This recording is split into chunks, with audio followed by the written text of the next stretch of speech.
अब हम लोग बात करते हैं इस लेक्चर में ISO 14000 मानक की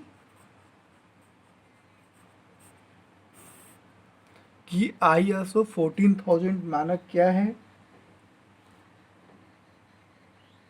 और इसे संबंधित तमाम चीज़ों के बारे में हम लोग समझने का प्रयास करेंगे।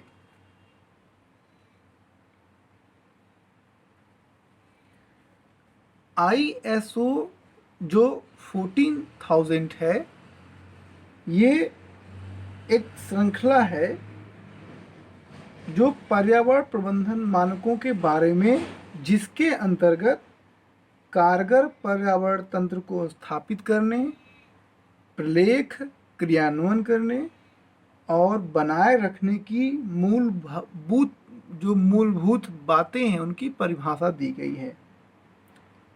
अब इन मानकों से क्या आशय है? तो इन मानकों से ये आशय होता है कि एक प्रबंधन प्रक्रिया द्वारा बेहतर पर्यावरण परक परिणाम प्राप्त हो सके, न कि नियमनों के दबाव के द्वारा।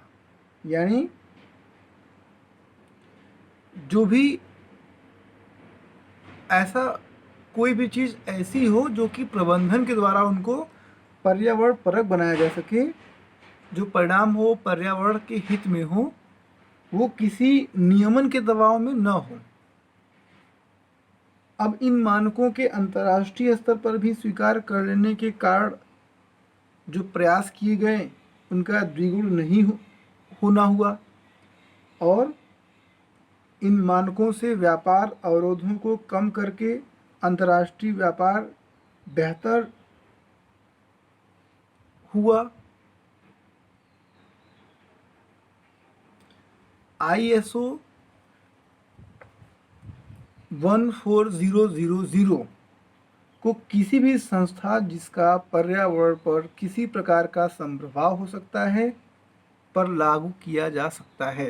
ये ध्यान देने वाली बात है कि ISO 14000 को किसी भी संस्था जिसका पर्यावरण पर किसी प्रकार का प्रभाव हो सकता है पर लागू किया जा सकता है, चाहे वह सरकारी हो, निजी हो, बड़ा हो या छोटा हो। लेकिन ISO 14000 का अनुपालन अनिवार्य नहीं है, लेकिन प्रवृत्तियों से इस बात के संकेत मिलते हैं कि उपभोक्ता ISO 14000 के अनुपालन के निकट भविष्य में अनिवार्य बना देंगे। अक्सर हम लोग बहुत सारे चीज़ों पे ISO को देखते हैं, ISO द्वारा प्रमाणित। तो ये तो जो हुई कि ISO क्या है, हम लोग उसको और समझते हैं कि ISO के विषय में क्या है और कैसे है। तो ISO मानकीकरण के लिए एक अंतर्राष्ट्रीय संस्थान है जिसे इंटरनेशनल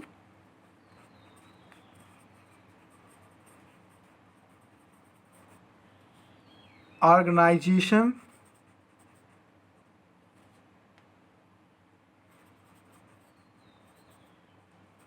फॉर स्टैंडर्डाइजेशन कहते हैं।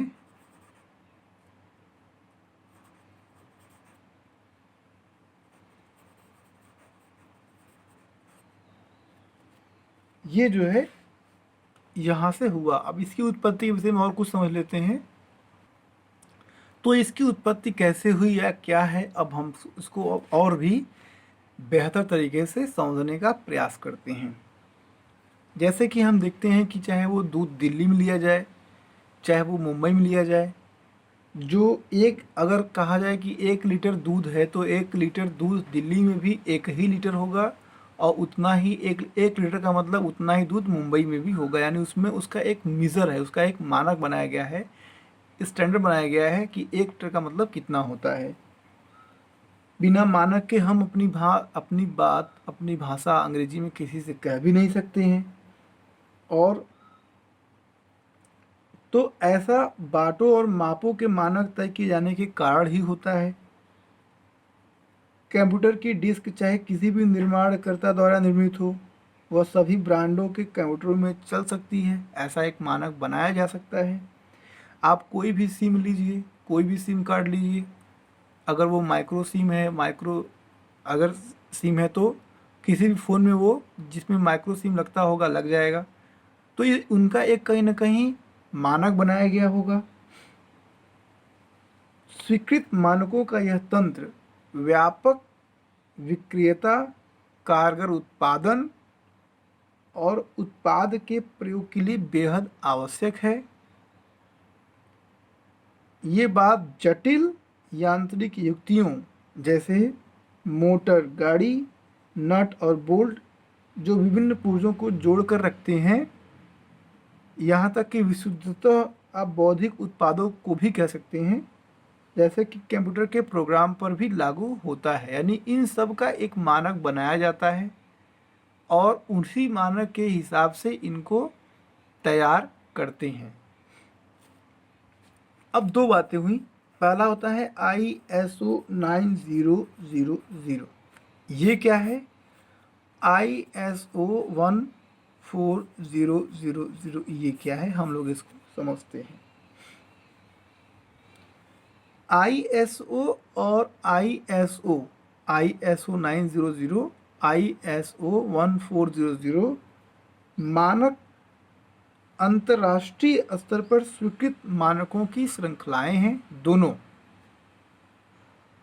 हम अनेक उत्पादों और सेवाओं पर मानकों की श्रृंखलाओं में से किसी एक के लेबल या ISO 900 लिखा मिलेगा या ISO 1400 लिखा मिलेगा, हम बहुत आसानी से देख सकते हैं। अब ये मानक क्या है? ISO 900 श्रृंखला का संबंध गुणवत्ता प्रबंधन और गुणवत्ता आश्वासन से है। ये ध्यान देने वाली बात है कि ISO 900 का संबंध गुणवत्ता प्रबंधन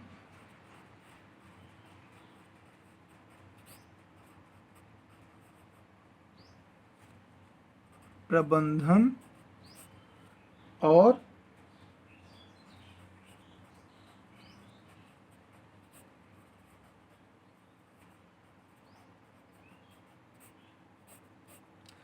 गुणवत्ता आश्वासन से है। ISO 14000 का संबंध पर्यावरण प्रबंधन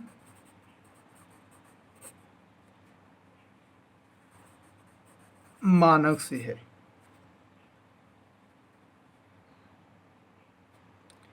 दो बातें स्पष्ट हुई। ISO 900 किसी भी वस्तु के लिए, किसी भी सामग्री के लिए, किसी भी चीज़ के लिए गुणवत्ता को बताता है, क्वालिटी को बताता है और क्वालिटी के लिए वो आश्वासन देता है कि हमारी क्वालिटी कैसी है। यानी अगर क्वालिटी की बात करेंगे, ISO 900 अगर कहीं लिखा मिला है तो उसकी क्वालिटी के लिए आप आश्वस्त रहिए। क्वालिटी को मानक के हिसाब से तैयार किया गया है।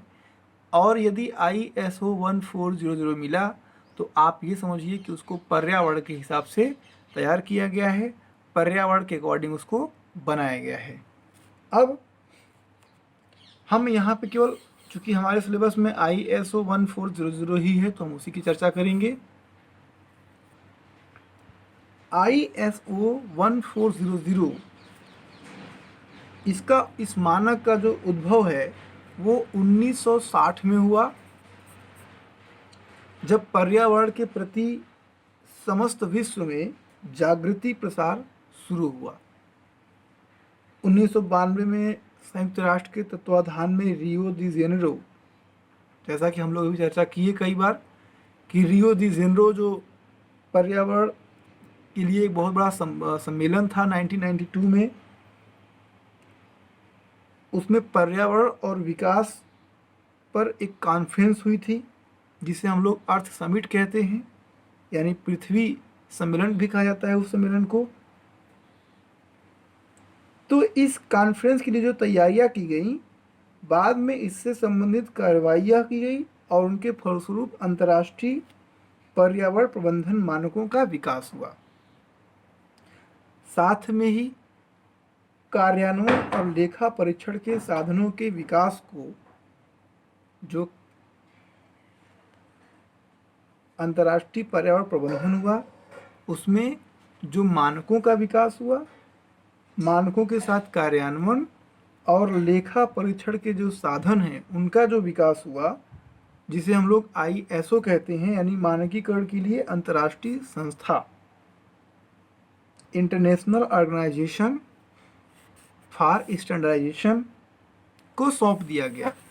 यानी ISO एक संस्था है जिसको रियो दी जेनेरो में सम्मेलन हुआ।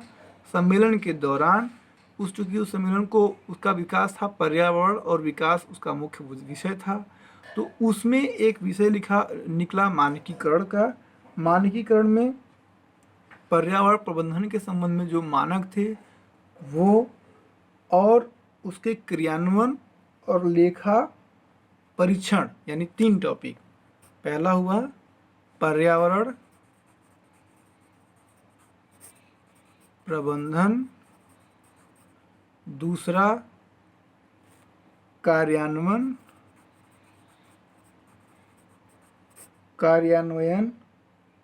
और तीसरा है लेखा परीक्षण। 3 टॉपिक, यानी ISO को 3 काम सौंपे गए। पहला पर्यावरण प्रबंधन का, इसके संबंध में ये मानक बनाएगा। दूसरा, उस मानक को क्रियान्वित करेगा, और फिर लेखा परीक्षण यानी ऑडिटिंग का भी ये काम करेगा। तो फिर अब इसके लिए जो ISO था उसने मानकों के विकास के लिए एक कमेटी बनाई जिसे तकनीकी कमेटी कहा जाता है।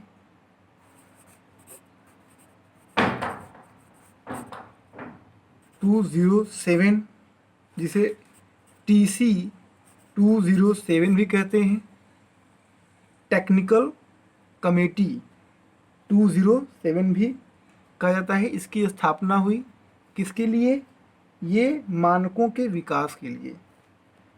अब ISO जो है ये राष्ट्रीय मानक निकायों का एक वैश्विक फेडरेशन है, जिसमें अभी तक 127 मेंबर हो चुके हैं, और इसका जो मुख्यालय है ISO का वो स्विट्जरलैंड है। स्विट्जरलैंड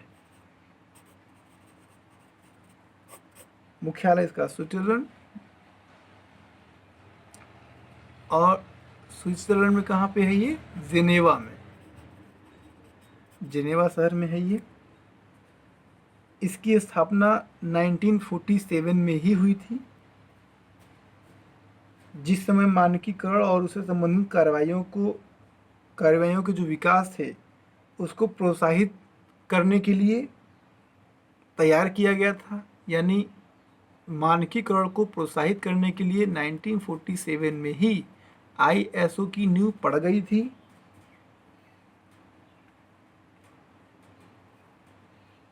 ताकि चीज़ों का, सेवाओं का आदान प्रदान आसान हो जाए, बौद्धिक, वैज्ञानिक, तकनीकी और आर्थिक क्षेत्रों में परस्पर सहयोग बढ़े, और फिर ISO का जो तकनीकी अध्ययन हुआ उसके जो परिणाम निकले उन्हें अंतर्राष्ट्रीय मानक, जो मानक हुए अंतर्राष्ट्रीय मानकों में प्रकाशित होते रहे। अब इसके मेंबर के बारे में जान लेते हैं। इसमें 3 प्रकार के मेंबर होते हैं। पहला होता है पूर्ण सदस्य, दूसरा होता है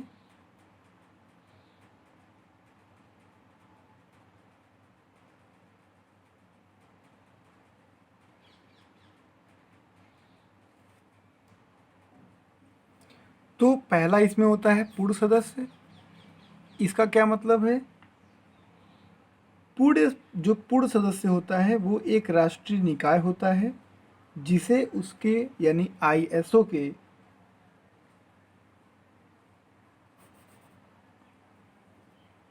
जैसा कहा गया कि पूर्ण सदस्य एक राष्ट्रीय निकाय होता है जिसे जिसे मानकीकरण के सर्वोच्च प्रतिनिधि के रूप में आईएसओ ने मनोनीत किया होता है। ध्यान देंगे, पूर्ण सदस्य को आईएसओ के मानकीकरण के सर्वोच्च प्रतिनिधि के रूप में आईएसओ उसको मनोनीत किया होता है या उसको मनोनीत किया जाता है। दूसरा होता है पत्र व्यवहारिक सदस्य। अधिकांश देशों का जो प्रतिनिधि होता है वो एक पूर्ण सदस्य के रूप में होता है। कोई देश जिसमें मानकीकरण निकाय नहीं होता वो एक पत्र व्यवहारी सदस्य के रूप में सदस्य हो सकता है। ऐसा बहुत छोटा देश जिसकी अर्थव्यवस्था बहुत छोटी हो, बहुत मामूली हो, घटी हुई सदस्यता दर पर अंशदाता सदस्य बन सकता है। घटी हुई सदस्यता दर पर अंशदाता सदस्य बन सकता है। लेकिन मानकों का जो विकास है उसमें केवल पूर्ण सदस्य ही हिस्सा ले सकते हैं।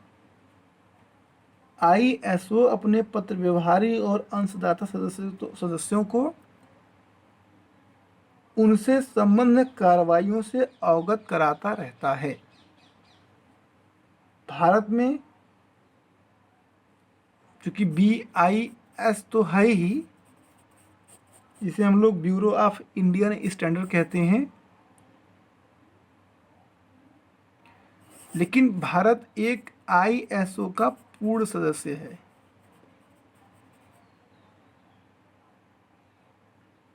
जिसका राष्ट्रीय मानक संस्थान के संपर्क से विस्तार होता है, जिसे हम लोग ब्यूरो ऑफ इंडियन स्टैंडर्ड कहते हैं। अब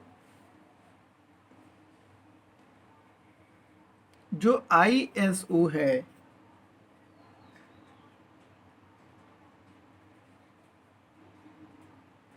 वो ISO 1400 के माध्यम से ये प्रतिबद्धता बताता है कि पर्यावरण प्रबंधन मानकों के सिद्धांतों और तत्वों के प्रति समर्पित है। उसका उद्देश्य निर्वाहशील विकास और कारगर पर्यावरण परक निष्पादन है। जिसका मतलब ये हुआ कि ये तय करना है कि उसके क्रियाकलाप, उत्पाद और सेवाएं मानव जनित के और संपूर्ण विश्व के लिए अच्छी हैं। ये ISO 1400 का कह सकते हैं कि पर्पस है, ये बताना जो हमने डिस्क्राइब किया। अब इसकी कुछ श्रृंखलाएं बनी हैं। जैसे पहला, संस्था और प्रक्रिया अभिमुख मानक, जिसे EMS भी कहते हैं, एनवायरमेंटल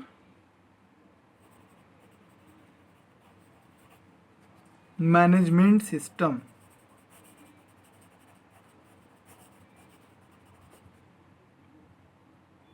यानी पर्यावरण प्रबंधन तंत्र। फिर निष्पादन का मूल्यांकन और पर्यावरण का लेखा परीक्षण। दूसरा होता है उत्पाद अभिमुख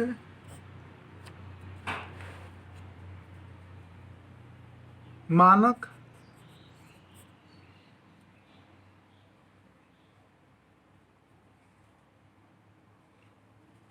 जिसका मतलब होता है जीवन चक्र मूल्यांकन।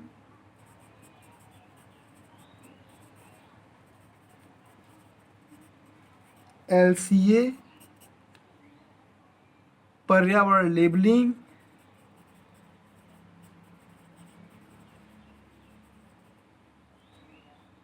उत्पाद मानकों के पर्यावरण परक पहलू। तीसरा होता है शब्द और